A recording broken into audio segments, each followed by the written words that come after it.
Kesehatan adalah modal paling utama dalam hidup ini.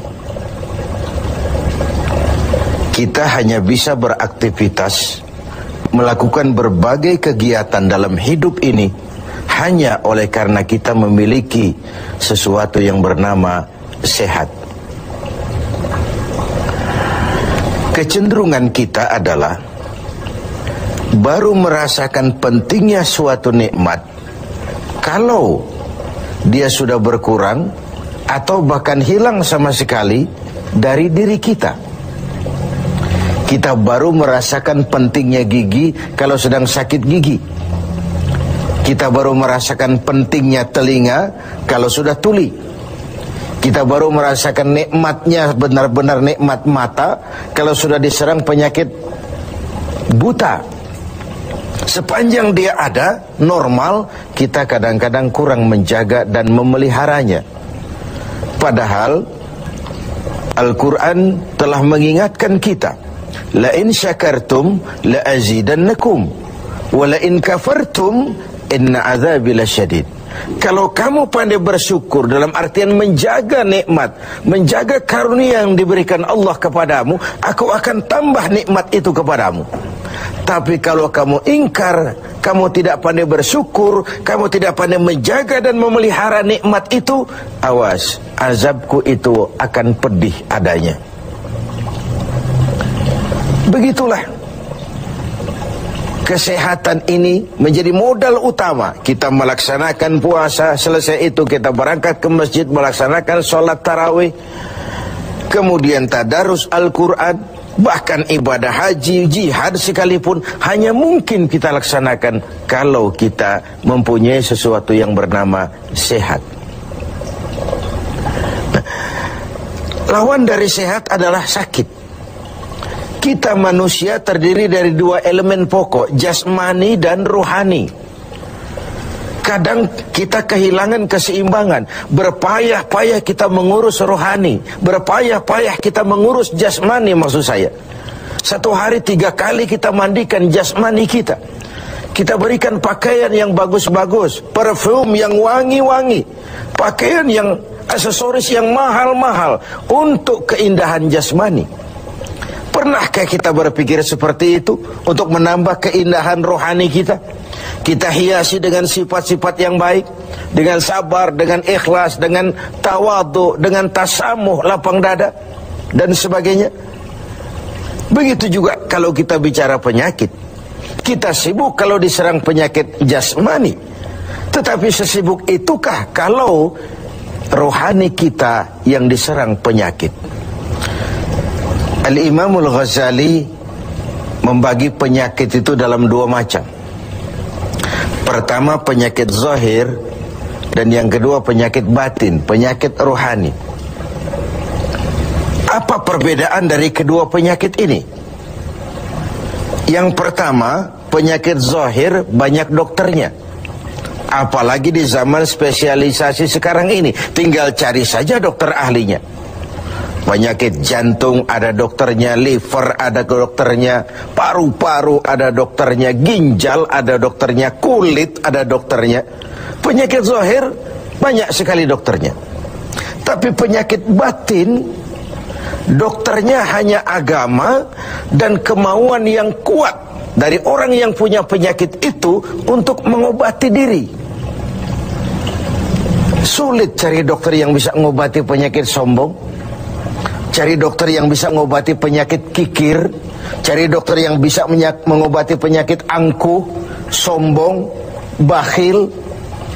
Agama dan kemauan yang kuat dari orang yang dihinggapi penyakit itu untuk memperbaiki diri melalui riyadhah, latihan dan latihan. Yang kedua, kata Al-Ghazali, perbedaannya ini aneh. Penyakit zahir, yang empunya penyakit lebih tahu dari orang lain. Sedangkan penyakit batin sering orang lain lebih tahu dari yang punya. Ini aneh. Kita punya penyakit jantung, kita tahu wong itu penyakit kita dan itu penyakit zahir. Teman kita nggak tahu, datang-datang main kagetin aja, woi, kelepek kita. Kita yang punya penyakit tahu, orang lain tidak tahu. Tapi kalau penyakit batin ini aneh, orang lain sering lebih tahu dari yang punya. Kalau kita sombong, kita sering tidak merasa, kita anggap sikap kita wajar saja. Kalau kita diserang penyakit pelit, kita tidak merasa, kita anggap wajar saja. Kalau kita diserang penyakit hasud, kita anggap wajar saja. Orang lain yang tahu. Karena itu sahabat Umar bin Khattab radhiyallahu an kerap kali kalau berkumpul dengan sahabat sering kali bertanya, kau lihat saya sombong apa tidak? Kau lihat saya pelit apa tidak? Kau lihat pada tingkah laku saya ada tanda-tanda kekafiran atau tidak? Kalau orang lain memberitahu itu kepada beliau, bukan main senangnya hati beliau. Tidak jarang yang memberitahu itu diberikan hadiah oleh beliau. Ini bedanya kita dengan Sayyidina Umar.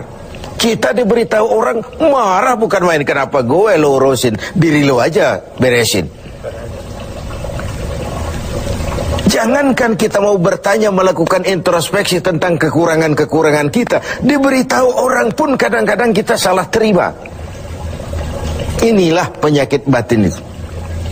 Dan yang ketiga, ini yang paling dahsyat. Sehebat-hebatnya penyakit zahir, penyakit jasmani, dia hanya merusak dunia. Paling-paling mati gitu saja. Tapi penyakit batin, penyakit rohani kalau diserang, merusak dunia, menghancurkan akhirat. Kita diserang kanker, mati, resiko dunia saja.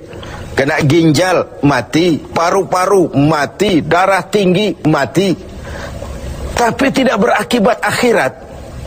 Maksudnya tidak ada nanti penduduk neraka ditanya, kenapa kamu masuk neraka? Kanker, Pak. Tidak ada. Kenapa kamu masuk neraka? Tumor, Pak. Juga tidak. Yang menyebabkan masuk neraka itu penyakit rohani. Jadi kata Al-Ghazali, penyakit rohani itu kalau diserangnya kita, rusaklah dunia, hancurlah akhirat. Kita diserang penyakit sombong, di dunia dikucilkan dari pergaulan, di akhirat jelas juga tempatnya. Kita diserang penyakit kikir bin pelit. Di dunia siapa yang mau bergaul dengan orang pelit? Walaupun kita sendiri kadang-kadang pelit. Tapi di akhirat juga tempatnya jelas. Hasud, iri hati, menggeragoti amal sendiri. Di dunia kita sulit hidup karena senang lihat orang susah, atau susah lihat orang senang. Itu kan tandanya hasud itu, iri, dengki. Lihat orang susah, senang. Lihat orang senang, susah. Di dunia saja sudah susah hidup, susah gemuk. Di akhirat jelas juga tempatnya. Karena itu kata Al-Ghazali, heran saya ini. Kalau diserang penyakit zahir, cepat-cepat kita lari ke dokter. Tidak ada uang, berutang pinjam pun maulah.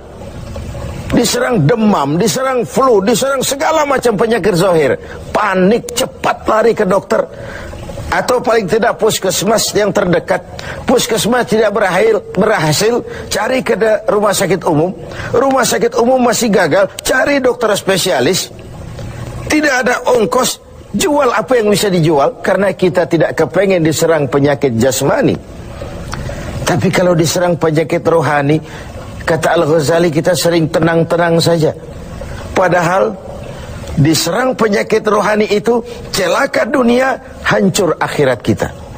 Sehingga beliau menghimbau, kalau kita begitu bersungguh-sungguh mengobati penyakit jasmani yang kalau diserang hanya merusak kehidupan dunia, betapa kita tidak akan lebih bersungguh-sungguh mencari obat penangkal penyakit yang kalau diserangnya kita, rusaklah dunia, hancur jugalah akhirat kelak. Dengan puasa Ramadan, pada satu sisi kesehatan jasmani terjaga karena memberikan kesempatan istirahat kepada organ tubuh yang sudah bekerja seperti mesin 24 jam. Sementara jasmani diberikan kesempatan istirahat dengan makan dan minum yang teratur. Rohani dihiasi. Dengan puasa timbul sabarnya, dengan puasa timbul jujurnya, dengan puasa timbul ikhlasnya, dengan puasa timbul sikap rendah hatinya. dihiasi dengan perhiasan-perhiasan yang menyehatkan rohani kita. Inilah mana ucapan Nabi, sumu tasihu, berpuasalah kau, niscaya kau akan sehat. Bukan sekadar sehat jasmani, tapi juga sehat rohani. Karena itu kita sering berbangga dengan perhiasan jasmani, dengan berbagai merek yang kita pamerkan kepada teman-teman kita. Kita pakai jam tangan Rolex, kita pakai baju Versace, Gianni Versace, kita pakai tas Louis Vuitton, berpayah-payah kita menghiasi jasmani kita. Sementara rohani kita merana, rohani kita sakit, rohani kita kering kerontang, kita nyaris tidak pernah memberikan perhatian. Inilah Ramadan, nuansa di mana kita menumbuhkan keseimbangan antara pertumbuhan jasmani kita dengan kesehatan rohani kita. Kalau sehatlah jasmani dan sehatlah rohani, maka terciptalah keseimbangan, keindahan jasmani yang berpadu dengan keindahan rohani. Itulah bentuk yang kita dambakan dalam menjalani kehidupan ini. Semoga puasa yang kita laksanakan mengantarkan kita ke arah tumbuhnya kesehatan, kesehatan jasmani, dan lebih-lebih lagi kesehatan